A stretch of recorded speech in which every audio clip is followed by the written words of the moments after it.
Assalamualaikum. Biologi tingkatan 4, subtopik 10.1, jenis sistem peredaran. Organisma multisel kompleks seperti kita ni mempunyai saiz badan yang besar, menjadikan jumlah luas permukaan perisi padu badan sangat kecil. Akibatnya, proses resapan ringkas tidak mampu membekalkan keperluan terus ke seluruh sel badan. Oleh sebab itu, tubuh perlukan sistem pengangkutan yang khusus untuk membawa oksigen dan nutrien di samping menyingkirkan karbon dioksida dan bahan kumuh yang toksik.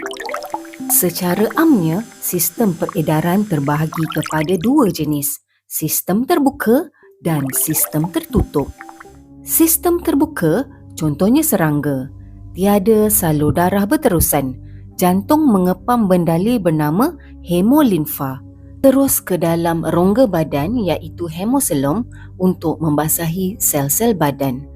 Tekanan alirannya sangat perlahan dan rendah. Sistem peredaran yang kedua ialah sistem tertutup. Dalam sistem tertutup, darah sentiasa terkandung di dalam salur darah yang berterusan. Jom semua kita lihat 3 contoh sistem tertutup. Yang pertama, sistem tunggal. Contohnya dalam ikan. Jantung ikan cuma ada 2 ruang.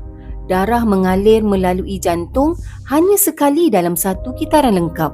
Tekanan darah ikan akan berkurang selepas melepasi insang. Sistem kedua ialah ganda 2 tidak lengkap. Contohnya di dalam amfibia. Jantung amfibia mempunyai 3 ruang.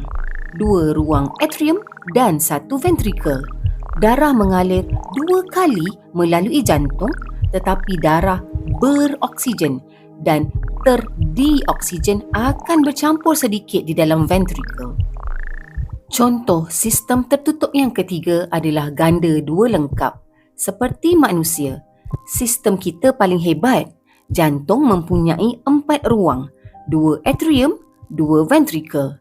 Darah beroksigen dan terdioksigen sama sekali tidak bercampur.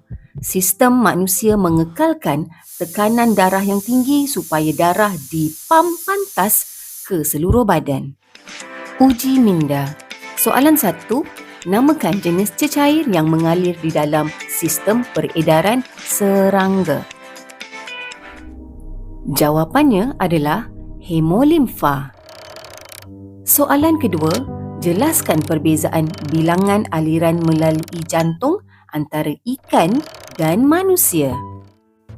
Darah ikan mengalir cuma 1 kali, iaitu sistem tertutup jenis tunggal, manakala darah manusia mengalir 2 kali, iaitu sistem tertutup jenis ganda 2. Soalan kebat, mengapa peredaran manusia lebih cekap berbanding amfibia?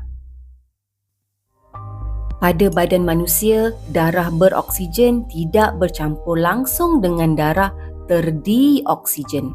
Keadaan tersebut membolehkan darah membekalkan kepekatan oksigen yang maksimum kepada sel untuk menjalankan respirasi secara efisien. Okey semua, that's all for now. Thank you.